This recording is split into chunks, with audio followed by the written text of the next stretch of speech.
आगे मत आओ मैडम।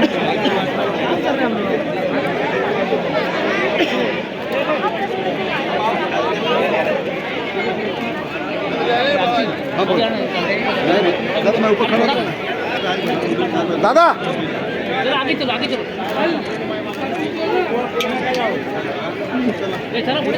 प्रमाणे या चालिया उत्सव हा मोठ्या उत्साहात जल्लोषात साजरा करतात आणि दरवर्षी भगवान झुलेलाल यांची पूजा होते आणि मिरवणूक निघते आणि असा मोठा उत्सव दरवर्षी हे सिद्धी समाजातले बांधव भगिनी या ठिकाणी साजरा करतात. त्यांना मी खूप खूप चालियाच्या शुभेच्छा देतो.